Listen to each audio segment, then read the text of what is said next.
Ciao amici e amiche del segno dello Scorpione, io sono Angela e questo è Exotaric World ed è così che mi trovate sui social. Questo è l'oroscopo settimanale dal 12 al 18 gennaio. Prima di iniziare vi ricordo che è una scheda generica, prendete solo ciò che vi risuona e se volete potete integrarla col vostro ascendente. In descrizione trovate le recensioni dei mazzi usati, i link per acquistarli e i link alle playlist per conoscere il significato delle carte della Sibilla Lenormand e della Sibilla italiana. Vi invito a iscrivervi e abbonarvi al mio canale per sostenere il mio lavoro. Vi ringrazio moltissimo se lo farete o lo avete già fatto. E adesso partiamo con la lettura, andiamo ad inquadrare come andrà la vostra settimana, partendo proprio dalle energie principali, i segni zodiacali da attenzionare e poi vedremo l'amore, il lavoro e le finanze. Allora, troviamo come prima indicazione la volpe. La volpe è spesso una carta di avvertimento, cercare proprio di attenzionare qualcosa. Può parlare di una settimana che inizia in un modo abbastanza impegnativo, perché magari ci sono delle cose che dobbiamo valutare, adottare delle strategie, o evitare delle cose spiacevoli, perché spesso, salta fuori quando magari c'è un qualcosa di dubbio, un equivoco, un fraintendimento o una cattiveria, o sotto un sotterfugio, un qualcosa che magari a livello intuitivo abbiamo compreso, capito che c'è qualcosa che non va e allora può palesarsi oppure esserci lì qualcosa nell'area dove abbiamo la possibilità ancora di risolverla o disinnescarla. Magari a volte semplicemente può essere un equivoco per un qualcosa che diciamo o che abbiamo detto, non detto, eccetera. Questo è giusto per farvi un esempio.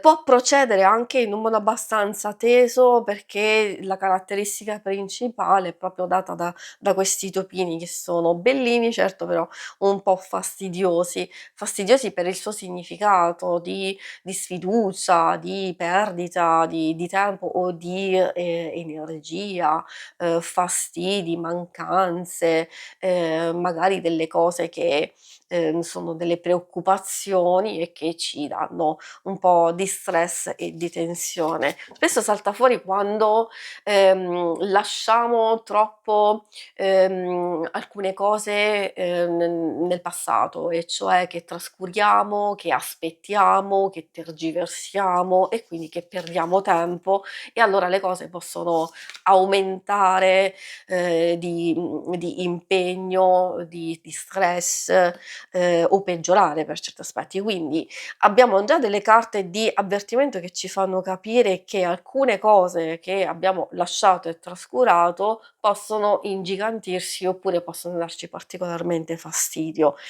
Alcune cose invece possiamo risolverle immediatamente, infatti abbiamo la carta del Giglio che porta a realizzazioni e risultati, quindi possibilità di migliorare, di riportare pace e armonia, un nuovo equilibrio, ma soprattutto di andare finalmente a risolvere, a chiudere positivamente alcune questioni, del passato.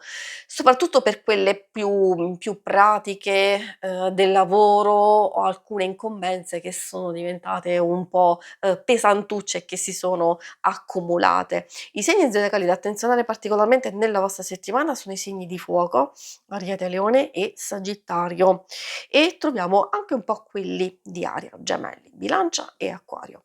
E adesso, procediamo con la lettura, andiamo avanti con l'ambito amore. Ambito amore, coppia single principalmente, però ricordo di ascoltare le varie indicazioni perché alcune cose possono riferirsi anche alle relazioni più importanti di amicizia e famiglia. Allora, troviamo il mughetto, bella carta che ci parla di felicità, di condivisione, ma soprattutto di comunicazione, ottima comunicazione, riprenderla se c'è stato qualcosa che non ha funzionato, ma, anche belle possibilità, tipo un festeggiamento, un viaggio, un evento positivo. E poi troviamo anche Glicine. Questa, ci parla sia di connessione, sia anche di attesa e di aspettative. E poi la rosa. Direi che per le coppie si può trattare di un bel momento, magari per questi aspetti, soprattutto quelli sentimentali, vuol dire che, delle strategie o comunque un certo tipo di percorso che state facendo, che avete fatto, in qualche modo sta funzionando e vi porterà, dei risultati di felicità, anche di, riuscire a trovare quell'intesa profonda e duratura, quindi di coinvolgimento, totale, anche di realizzazione e compimento di un vostro, progetto.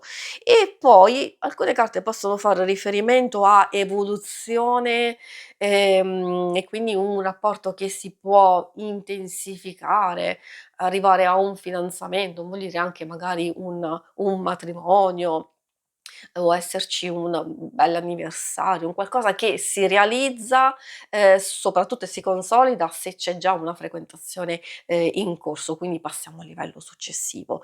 E invece si può, "consolidare" tra virgolette magari una nuova conoscenza, oppure in qualche modo incominciare a svilupparsi in un modo, diverso.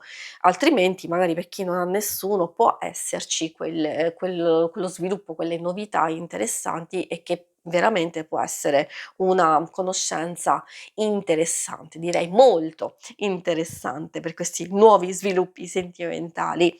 E poi adesso andiamo a, vedere ovviamente la parte del lavoro e delle finanze. Scusate, avevo lasciato la penna dove scrivo effettivamente le varie indicazioni, le varie cose delle letture che escono, scusate. E possiamo procedere, come vi dicevo, proprio con le questioni più pratiche del denaro, il lavoro. Qui si tratta di una situazione in via di sviluppo, ma non solo, per tutte quelle, complesse, difficili, come abbiamo visto precedentemente, veramente si ha l'opportunità di sistemarle e di risolverle immediatamente. Può servirvi effettivamente questa lettura? Secondo me assolutamente sì, perché una volta che magari avrete visto, delle carte un po' difficili e subito intercettato: "Ah, ho trascurato questo, ah, non devo assolutamente, lasciare andare questa cosa, oppure devo attenzionare quest'altra", riuscirete subito. Infatti queste carte in realtà parlano già di successo, di ottenimento e di soddisfazione, non solo, anche per dei cambiamenti importanti.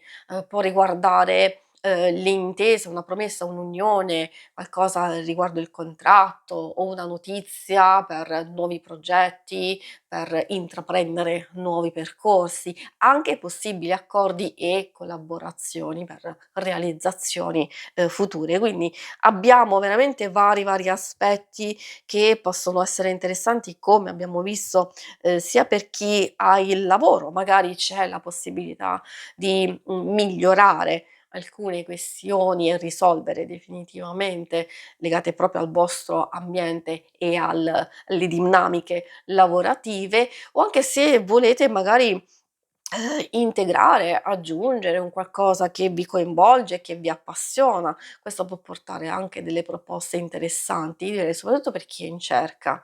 Nuovi progetti da realizzare, magari un nuovo percorso da intraprendere come totalmente nuovo di ricerca lavorativa, oppure effettivamente può essere una proposta e quindi poi arrivare alla firma di un contratto. Può esserci anche adesso la firma di un contratto? Assolutamente sì, se magari prima precedentemente c'è stata, una fase di elaborazione e di proposta e che quindi può tradursi effettivamente in questo.